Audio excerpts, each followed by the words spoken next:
There's a legend and there's a rumor. When you take the 310 to Yuma, you can see the ghosts of outlaws go riding by. Riding by. In the sky. In the sky. Way up high. The buzzards keep circling the train. All right, and we're here with DrinkinAZ with the guys from Prison Hill Brewing, the lovely lady and Chris Wheeler. Let's start with the lovely lady, Amy Bialis. All right, so you're the person that I met tonight regarding Prison Hill Brewing. Right. Tell me a little bit about what you have done up to this point, and a little bit about where we're headed with Prison Hill Brewing. So Prison Hill Brewing Company is in Yuma, Arizona on Main Street. Umama. Umama, Arizona. Umama, Arizona, yes. You mother Arizona. Yeah. G-rated. Right. So we'll be the only brewery in Yuma, which is Right. fantastic. At the present time, we have 0 breweries in Yuma, Right. and we have like 3 up in Kingman and Bullhead City in that area there, but nothing in Yuma. So we're ready. Everyone's ready to drink. Absolutely. Big time. We're actually the only brewery for about 175 square miles, if you really want to look at the map. So, if you put a pin right in the middle of Yuma and you draw a circle around it, for 175 miles in any direction, the only breweries that you're going to hit are in Phoenix or in San Diego. That's awesome. Yeah. So if you need a little craft brew and you're hitting the 8 on your way through Right, you're Arizona, driving through. You're driving through from Phoenix to San Diego. We're about 1/10 of a mile off the freeway. Instead of stopping drink at some beer. McDonald's, you Yeah. stop at Prison Hill Brewing Company. Yeah, and there's gas right there too. So. Right. Can you work out a little kids menu so For that we sure. can come by with the kids? For sure, Yeah. yeah. Well, we're we're totally gonna do- kid friendly And and dog friendly. Awesome. Chris, I don't know if I got a chance to introduce you yet, but Chris Wheeler, former brewer for Nimbus Brewing, and involved in a lot of stuff that was going on over there. It's a pleasure to have you on the show. So tell us a little bit about your brewing background and what got you to the point of where you're at with Prison Hill. I've only got 10 minutes. This is a really long Not even story. that. Not even that. You're going to have to give us All right. the Cliff Notes version. So, Cliff Notes. Nimbus, it's where I cut my teeth.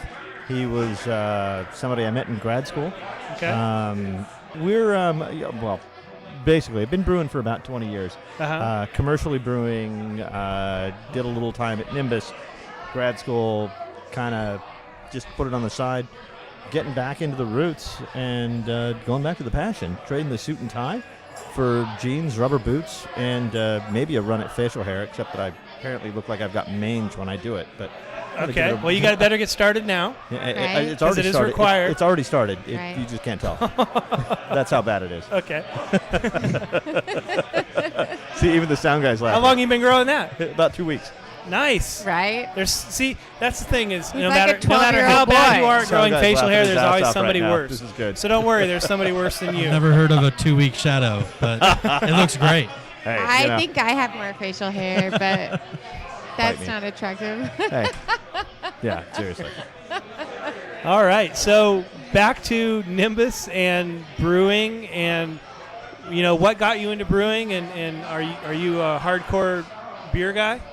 I've been a hardcore beer guy since before hardcore beer guys existed. Oh, okay. We used to brew what we thought were crazy exotic beers, and orange peels that we actually dehydrated on our own before you could buy them at the homebrew shop. Right.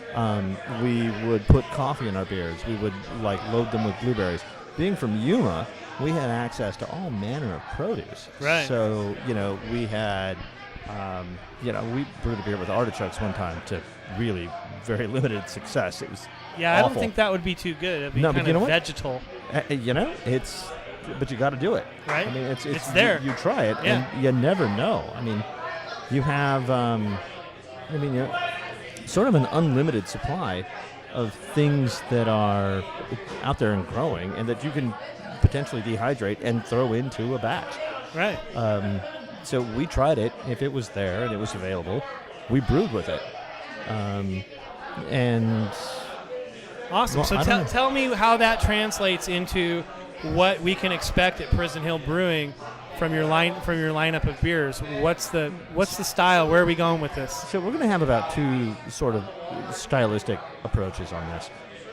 Yuma, because it's hot, as you know, is typically a lager town. We're going to probably go, the traditional, fairly northwestern hopped pale ale route. Okay. And then we're going to go a lager route, something that's infinitely drinkable. A Kolsch, a blonde ale. We've got something. It's Prison Hill Brewery, so Amy aptly names this beer Jailbait Blonde. Jailbait Blonde, nice. Great, right? Good name, yeah. Polygamous pale ale. Yeah, real blonde. Right. And Right. Shank me stout. Yeah. Thank you. Right. Our token Good shit. IPA is going to be something that we're going to call the Criminale. Right. A little bit of a nod to the Yuma High Criminals. Right. That's their mascot. Or criminals everywhere. Yeah, everywhere.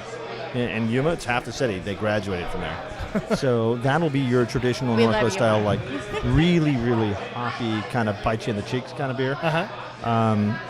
We're not going to go off the reservation. Our seasonal beers, that's going to be good. We've got a 310 Marzen that Uh-huh. I think is going to knock somebody's socks off. We're going to cask it, and we'll cask it for about 8 months.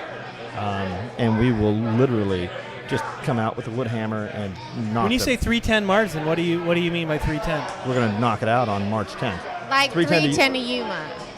By 310 what? 310 to 310 Yuma? to Yuma. We will literally... 310 to Yuma. You don't know the movie 310 to Yuma. No, I don't.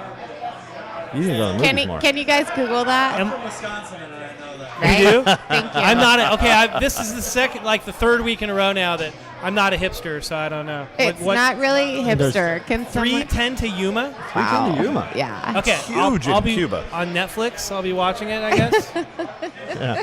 So there's two. You're going to find one in the 1950s. You're going to find one remake in the last couple of years. Oh, so Russell Crowe, Christian I fucked Bale. up on two movies, basically, is what you're saying. You know. Okay. It's all right, good. I suck. All right. So if you're from Yuma, huge. Okay. Huge. It's So, on my short list. It's a big deal. Yeah, you got to come down for the party. It's going to be good. Yeah, I'm there. Yeah, absolutely. What are you anticipating as your opening date? See, You got to throw a number out there. You got to hang your hat on a number. 3 to 5 weeks, give or take. we Federal don't- government is it's a really interesting animal. I love the fact that I have libraries. Whoa. 3 to 5 weeks from now? Yeah. So you've been at this for a while. We've been building out this For a building year. We've been about- at it for a year. Okay. Yeah, and we've been actively building for about 6 months. The tanks are in, everything else is No good. kidding. We'll be Okay. complete. Awesome. We're waiting on final licensing. inspection now? Yep. And what size system are you running? Running the 7 barrel. Good for you. Good. Yeah. Not big, not small. Thanks. No. The ladies, you. the Yeah. ladies say it's a good size. That's a which good is size. Apparently, Right? Yeah. which If almost someone means it's small. If someone says it's Don't a good say it out loud. size, Don't say that out loud. if a girl ever Don't call says them all it's a rats. good size, I love it it. means but Then- it's too small. Oh. 7.5. Thank you. That's nice. Well, I don't know. By the way, your boyfriend's sitting right next to you. Don't tell him it's a good size. I wasn't talking about his size. So seven. So His Can't hear you. isn't. He can't hear you. So 7-barrel system. He's all smiling. Oh. So, Why is everyone looking at me? So 7-barrel system, and we're talking couple months. Yeah, pretty much Yeah. 7 I barrels, would couple months. say I would say a month, month Yeah. and Really? a half. That's what we're hoping for. Peak Okay. production's probably 1,000 barrels a year if we really hit it hard. Okay. Tell me a little bit about distribution. What do you have planned? I mean, is it gonna be all in house? This is test market. Okay. This thing is, we got to get it right. We will not go to production, not go to distribution until we get all of our beers dialed in and we find out what the consumers want. What about other bars in Yuma? We've had a number of conversations. These two people over here to my right own 2 of them, Right. and we pretty well know everybody in the industry. Yeah. So Small town. yeah. We love Yuma. How many people live in Yuma? 110,000. So it's a good-sized small town. It's not actually a small town. If you expand Yuma out It's a 15 city. square miles, there's about 620,000 people. Is there really? Okay. Don't tell anybody. We love Yuma. Yeah. Yuma rocks. Yes. It's been really good having you guys on. It has.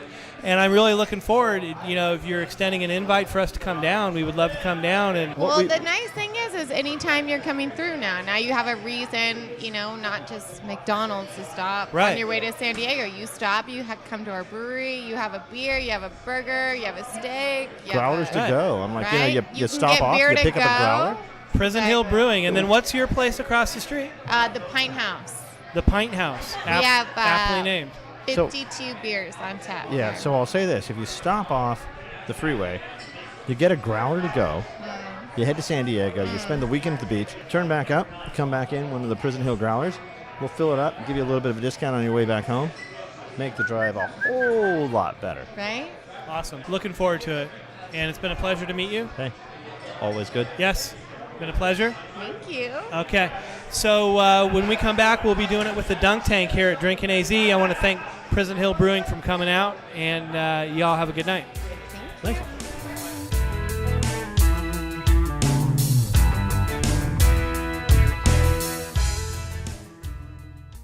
This is Dunk from the Dunk Tank here at DrinkinAZ, and tonight I want to tell you about Blackstone Limousine. Their cars are beautiful. They have a Lincoln Town car and a Ford Excursion, which seats 10 passenger. Huge sound systems, CDs, DVDs, and iPod hookups.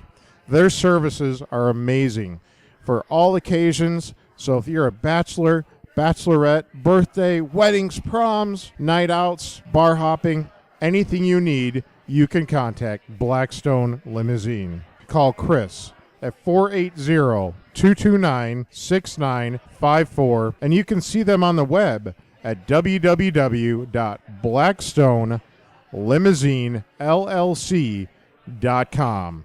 So ladies, get your man to take you in a Blackstone limousine today.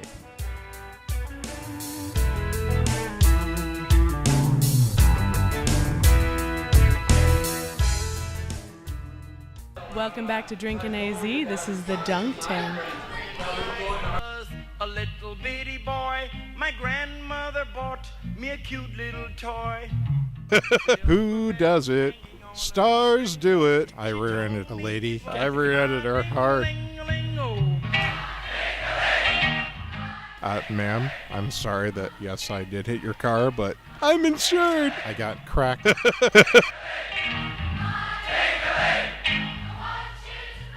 And this is the Dunk Tank, and I have my special guest, Nick, from Sleepy Dog Brewery with me tonight. He was kind enough to sort of give me the brewer's reality of what I'm just really kind of reading on paper. So, Nick, how you doing tonight? I'm doing well. Got another beer in me, so, improving every minute. That's good. And as well. And what are we drinking right here? This is Ska Decadent. Ska Decadent. Ska Decadent. And how would you best describe Ska Decadent? I'd say it's alcoholic first. I like that. It's nice. It's malty, strong. Sits about 10%. Oh, geez. Yeah. Okay. Go big or go home. Hey, there you go. You must have been a Marine in a former life. All right, so Nick, tonight there's the reason why I have you on is because obviously being a new to the craft industry, a lot of times I'm learning a lot of different technical terms and just things that I can read and I can understand, but I really like to have just the brewer's point of view. So. And there's a couple stories and a couple subjects that I really want to kind of talk about tonight. One is the fact that did you know that Constellation Brands, which is normally a wine, kind of empire, they bought Corona last year. Now, since they bought Corona, they've doubled their sales in the last quarter. But a lot of people don't think Corona is very good. A matter of fact, a quote from ratebeer.com says, Corona has a grade of 1.69 out of 10. How can you We're playing golf, right? That's good? No? No. Okay. No. So how do you explain that, from being your side of the world? Well, marketing is huge. That's primarily what you need in any business. You know, if people know a name, they're going to buy it. That's just what it comes down to. I remember when they got picked up, when they got bought out, and billboards started showing up, and it's, you know, I kept seeing signs that said Corona now on draft. That's huge. So it's the, in your opinion, then it's really about the marketing and maybe the beach with, you know, there's a couple, you know, hot girl on the beach and they want to be in the office, but now they're on the beach and they've got maybe even like the lights and the palm trees and. Well, everybody likes to see a hot girl on the beach. Let's just start there. Mm-hmm. I certainly do. Going to throw this out there. Bud Light, for example, Budweiser, the greatest commercials you'll ever see.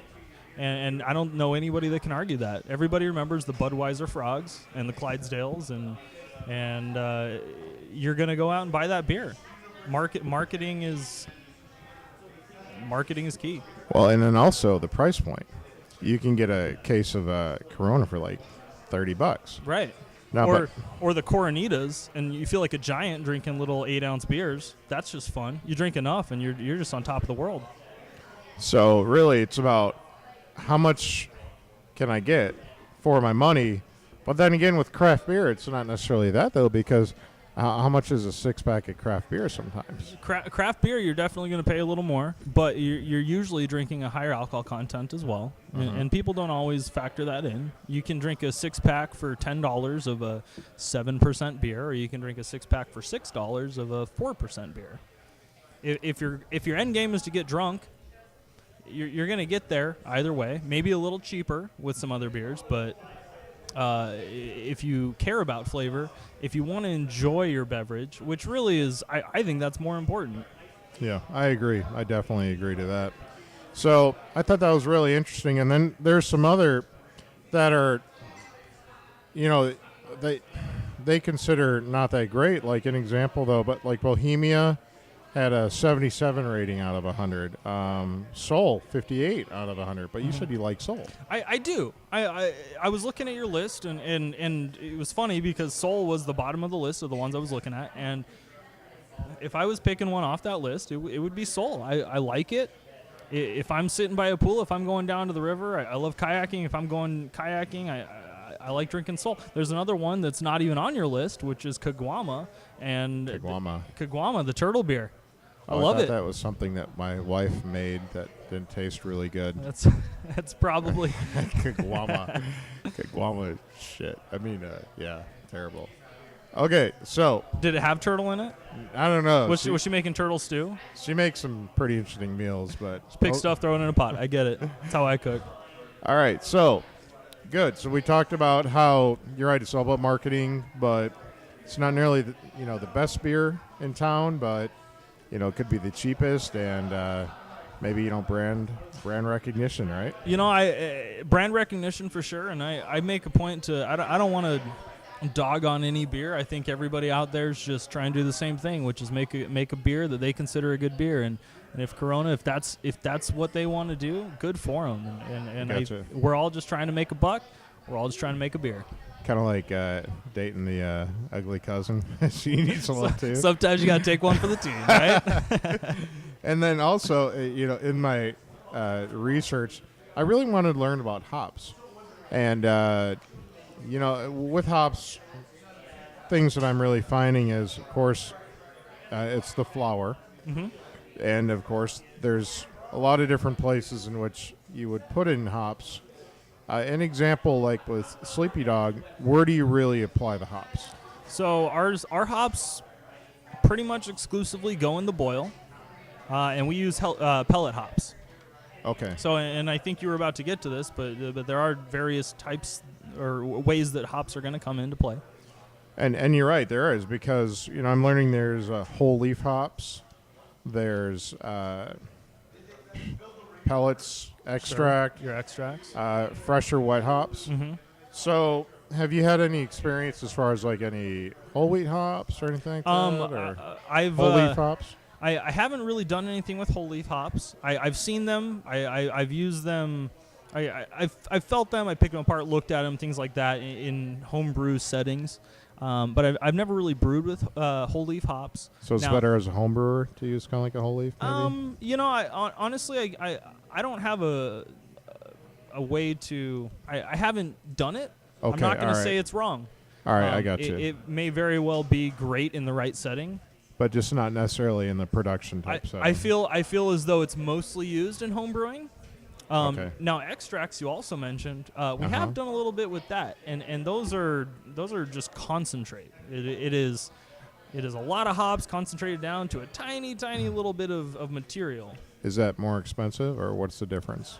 It all evens out in the end. But it's much more intense. That's for sure.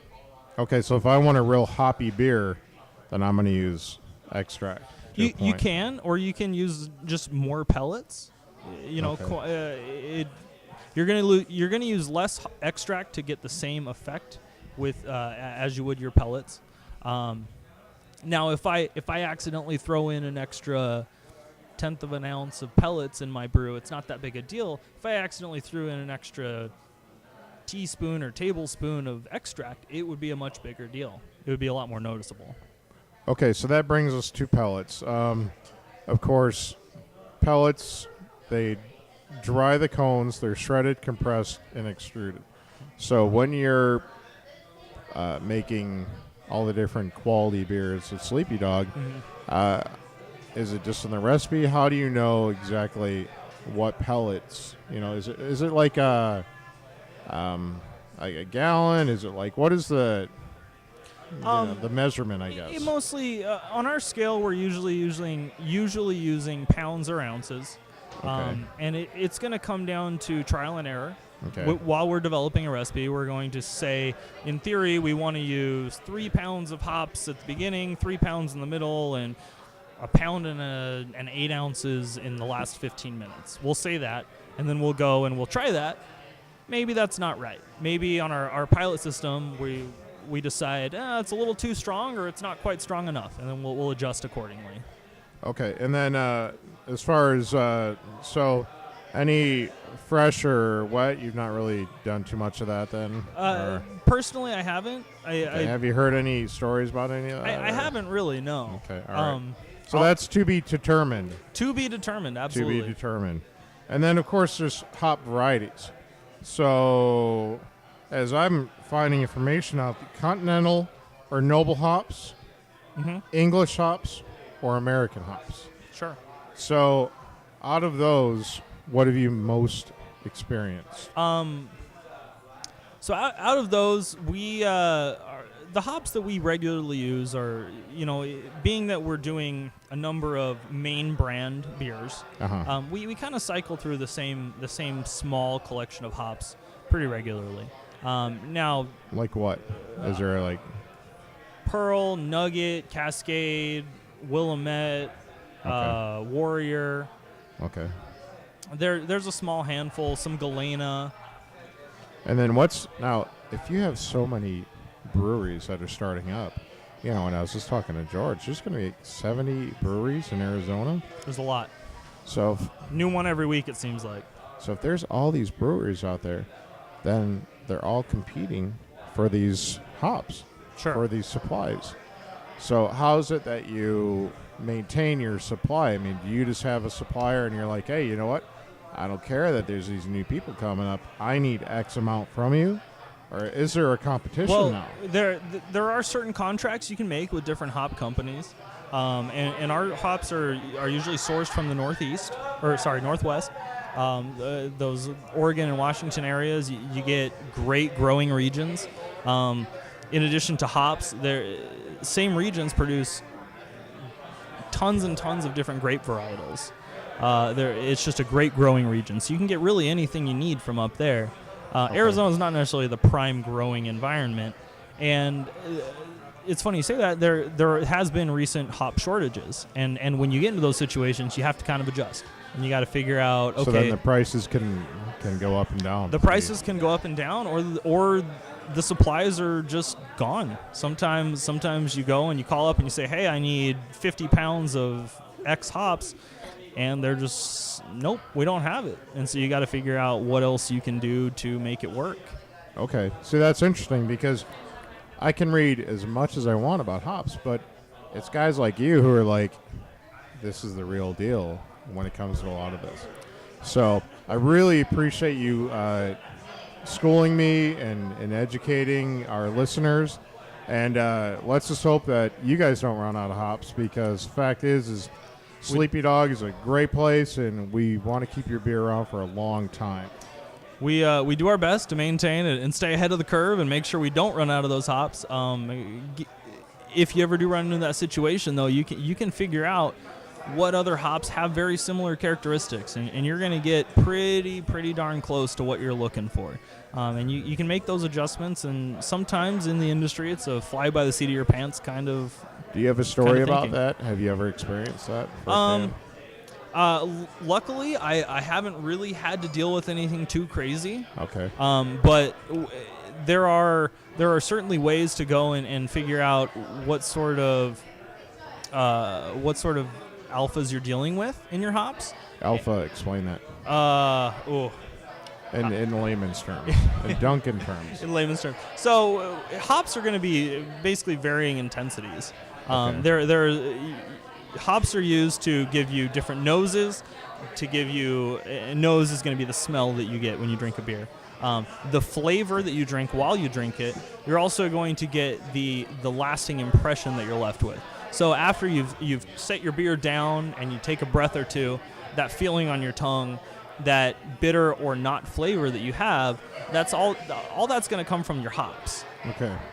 So different hops are going to have different effects. They're going to be more intense. There's some that are very, very floral, some that are very citrusy, that have different things going on that you're going to smell.